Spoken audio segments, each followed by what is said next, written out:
Bud Light is co-sponsoring an all-ages drag show party, safe space, family festival event. Now, this is an interesting story.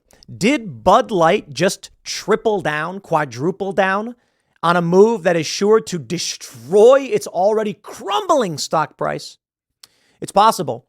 Apparently, the drag show removed Bud Light as a sponsor later, and some suggested they were trolling, but I don't know if I buy that. I think Bud Light is freaking out. We'll see, though. Here's a story from Fox News. Despite tumbling sales and negative press coverage as a result of its partnership with trans influencer Dylan Mulvaney, Bud Light is reportedly co-sponsoring an all-ages Pride event in Flagstaff, Arizona, according to the Flagstaff Pride website. The party, which is called Pride in the Pines and includes drag queens and other performers, listed Bud Light as one of the companies sponsoring the June 17th event. The event is listed as a family festival event and a family-friendly safe space for all visitors. Other big-name companies sponsoring the all-ages event for Pride Month include Old Navy, Toyota, Coca-Cola USA, according to an event flyer. Now, I don't know if this is the exact same one, but well, it appears to be. Arizona all-ages drag show appears to troll Bud Light with fake sponsorship from embattled firm. Now, it says organized by Flagstaff Pride, the event is still set to be held, but will not be funded by Bud Light. Why report it as a troll instead of what appears to be they actually were sponsoring it? Take a look at this poster. Flagstaff Pride after party presented by Bud Light. And then they claimed they put in an incorrect poster that included Bud Light as a sponsor attached as the correct one. Why would anyone believe that that's trolling? I think it's entirely possible. As Bud Light has already sponsored these groups, they would. And the inclusion of Bud Light initially would only hurt the brand. So why would the drag party want to just cause more damage to Bud Light? Perhaps the move was to force them into supporting them, saying, we're the only ones you got now? Maybe. Honestly, I don't know. But Fox News reports it's definitive and saying even Coke and Toyota are sponsoring this. The Northern Arizona Pride Association lists a no nudity city ordinance. Well, I want to make sure it's the same thing. It says Flagstaff Pride. And there you go. It says we put out an incorrect promotional poster, which included Bud Light as a sponsor. An Anheuser-Busch spokesperson told Fox News Digital later Wednesday night, Bud Light is not a sponsor of the event. The event organizers have issued a corrected version of the poster. It remains unclear whether Bud Light was previously a sponsor of the event, and Anheuser-Busch has yet to respond to Fox News Digital to provide clarification on that point. Multiple pictures of the Flagstaff Pride site include photos of infants, young children, and adults smiling and laughing with drag performers. Drag events aimed at families and young children are taking place all over the country. We get it. A Pride festival in Dallas featured sexually explicit merchandise for sale, including toys, graphic Disney art. Wow. The camera pans to show a little girl viewing a rack of button pins that have references to sex positions and phrases like send nudes. The member of the queer nun group appears to hand a rainbow button to another child. Yeah, this is grooming. Sorry. Here's what I think. I think Bud Light's on board. I think they were initially on board and now they're trying to back away. Probably because they are facing serious lawsuits. But we'll see. There is still more news in this space. Is Nike preparing to unveil gender-inclusive kids' clothing for Pride? Internal memo reveals pioneering kids' one-fit line is due to be unveiled. Nike is set to mark Pride Month with the launch of a gender-inclusive clothing line for children, according to an alleged email said to have been circulating with staff. An email shared internally says the Beaverton, Oregon-based company will spotlight the pioneering gender-inclusive kids' one-fit apparel and unpack the conversation of trans inclusion in sports with a special screening of Changing the Game. Nike will host a string of events and activities through June and July under the theme Together We Are Undeniable, which they say will center on determination, celebrating community icons in light of recent attacks and restrictions on the community and their allies. It comes only 2 months after a controversial partnership with Dylan Mulvaney, sparking a backlash. Here we go. Here's the image. It says Tuesday, June 13th. In collaboration with Nike Kids Design, join Pride Network as we spotlight the pioneering gender-inclusive kids one-fit apparel and unpack the conversation of trans inclusion in sport with a special screening of Changing the Game. Following this screening, there will be a Pride panel discussion with Tanya Flynn, VP Nike Apparel Design, a producer of the film, and one of the athletes featured in the film. We can only assume that it is real. We don't know for sure. It's being reported this way. And it's just absolutely incredible. They had this sponsorship with Dylan Mulvaney that it's just so, it's so crazy. Is this what women want to be? It's like Dylan is genuinely just insulting women. And they keep putting this person in the news. But I get it. It makes people not want to buy your product.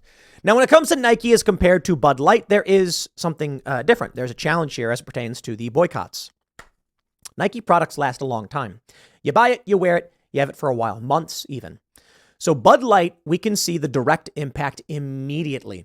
People buy a beer, they drink it, the beer is gone. It's gone very quickly. You go to the store, you buy a 20-pack, that 20-pack is gone depending on how many people you have at your party or at your house.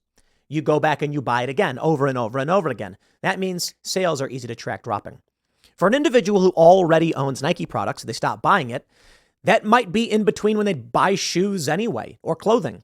And so it doesn't register the same way. So we will see. Do women want to wear this stuff and be like Dylan Mulvaney? Oh. Nike tells furious customers, be kind, be inclusive, as it responds to backlash over paying trans influencer Dylan Mulvaney to promote sports bras as customers pledge to boycott the brand. Let me pull this up, actually, because I'm not sure the boycott on Nike had the same impact as, say, Bud Light or others. I just Googled it right now. Let's see the data. As of the recording of this video, they're down about 0.88%. This is June 8th at 1:15, so I record this segment early. In the past 5 days, they're down 1.48. In the past month, 16.35. Okay, yeah, maybe they've been getting hit by this. It looks like they may be dropping. Since the start of this controversy, they have seen their stock slide. But to be fair, we should compare it to a comparable brand. So we'll pull up Adidas. Adidas is down as of right now 0.15 in the past 5 days. They're up 3.73%. In the past month, they're down 3.92. Sorry, I think it's fair to say that Nike is suffering because of this. It's not definitive, but when you look at rival brands in a similar space, shoes and clothing, Adidas, and in the past 5 days, they're actually up significantly, and Nike is down significantly. Oh, wow. Was it 0.88? When I just refreshed it, it's minus 1.88 in the past 5 days.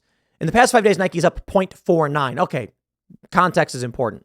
So it's hard to know for sure. In the past month, they're down 10 points more than Adidas is. Everybody's down a little bit.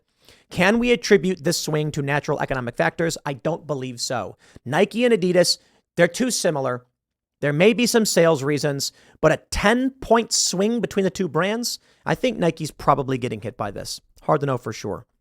They're going to mention earlier in June, it was reported that the company had lost $12 billion in market value. This is Target.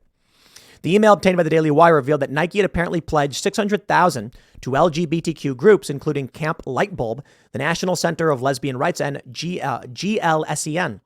On July 11th, staff were given the opportunity to join the human rights campaign Portland Community Football Club Leitner, blah, blah, blah, on a panel. Okay, we get it. The surgeon claimed at the time that all had supportive parents present, and you could see the family relief. All right. Gender-affirming care is living giving. Let me show you something. Here's an FAQ from Planned Parenthood. It says, can I still become pregnant or get someone else pregnant while on hormones? It says, although the treatment may not affect everybody in the same way, for folks taking testosterone, there is a potential risk of infertility. However, while testosterone may make you infertile, some people continue to ovulate, and there is a risk of pregnancy, especially in the early months of starting testosterone. If you do not want to become pregnant, you should always use birth control methods to prevent pregnancy. The risk of infertility also comes with taking estrogen. Although changes from hormones are theoretically reversible, not enough research with fertility has been done once someone stops taking estrogen. One effect of taking estrogen and anti-androgens is they decrease sperm production. If you are worried and are thinking of having children in the future, you can discuss possibility of egg sperm banking with the patient navigator. There you have it. It can make you infertile. We have this on Google.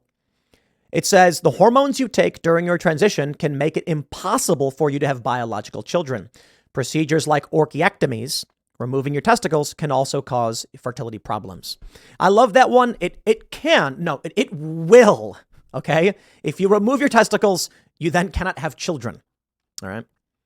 But I think this is important context for a lot of people who don't seem to believe that there are some serious health effects. As for these brands like Nike and Bud Light, if they support that, that's on them. For the rest of us, we can just choose not to buy their products. I'll leave it there. Next segment actually is over at youtube.com/Timcast. Check out the Culture War podcast, long form discussions on various issues. Thanks for hanging out, and we'll see you all there.